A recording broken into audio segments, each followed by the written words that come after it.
माता ज्वाला देवी शक्ति के 51 शक्तिपीठों में से एक है। यह धूमा देवी का स्थान बताया जाता है।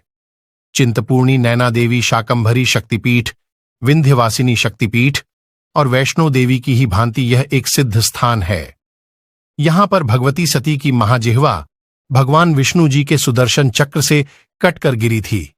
मंदिर में भगवती के दर्शन 9 ज्योति रूपों में होते हैं, जिनके नाम क्रमशः महाकाली, महालक्ष्मी, महासरस्वती, हिंगलाज भवानी, विंध्यवासिनी, अन्नपूर्णा, चंडी देवी, अंजना देवी और अंबिका देवी है।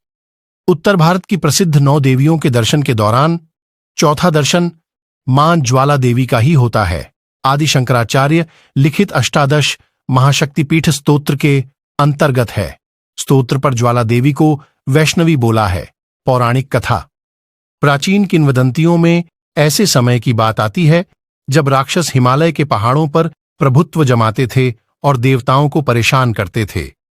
भगवान विष्णु के नेतृत्व में देवताओं ने उन्हें नष्ट करने का फैसला किया। उन्होंने अपनी ताकत पर ध्यान केंद्रित किया और विशाल लपटें जमीन से उठ गईं। उस आग से एक छोटी बच्ची ने जन्म लिया। उसे आदिशक्ति प्रथम शक्ति माना जाता है। सती के रूप में जानी जाने वाली वह प्रजापति दक्ष के घर में पली बढ़ी और बाद में भगवान शिव की पत्नी बन गई। एक बार उसके पिता ने भगवान शिव का अपमान किया। सती को यह स्वीकार न होने के कारण उसने खुद को हवन कुंड में भस्म कर डाला।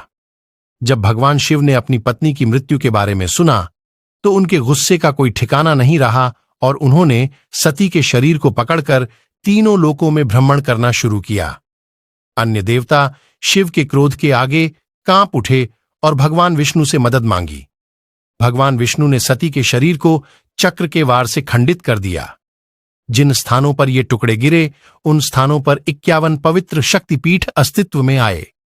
सती की जीभ ज्वाला जी 610 मीटर पर गिरी थी और देवी छोटी लपटों के रूप में प्रकट हुई। ऐसा कहा जाता है कि सदियों पहले एक चरवाहे ने देखा कि अमुक पर्वत से ज्वाला निकल रही है और उसके बारे में राजा भूमिचंद को बताया। राजा को इस बात की जानकारी थी कि इस क्षेत्र में सती की जीभ गिरी थी। राजा ने वहां भगवती का मंदिर बनवा दिया। ज्वालामुखी युगों से एक तीर्थ स्थल है। मुगल बादशाह अकबर ने एक बार आग की लपटों को एक लोहे की चादर से ढकने का प्रयास किया और यहां तक कि उन्हें पानी से भी बुझाना चाहा, लेकिन ज्वाला की लपटों ने इन सभी प्रयासों को विफल कर दिया। तब अकबर ने तीर्थ स्थल पर एक स्वर्ण छत्र भेंट किया और क्षमा याचना की। हालांकि देवी के सामने अभिमान भरे वचन बोलने के कारण देवी ने सोने के छत्र को एक विचित्र धातु में तब्दील कर दिया जो अभी भी अज्ञात है।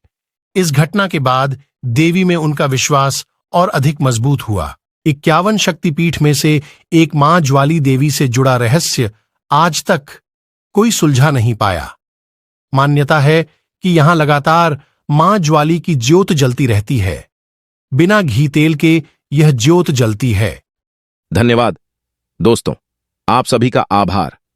हमारे साथ समय बिताने के लिए, आत्मा की ऊंचाइयों और अंधकार की गहराइयों में साझा होने के लिए।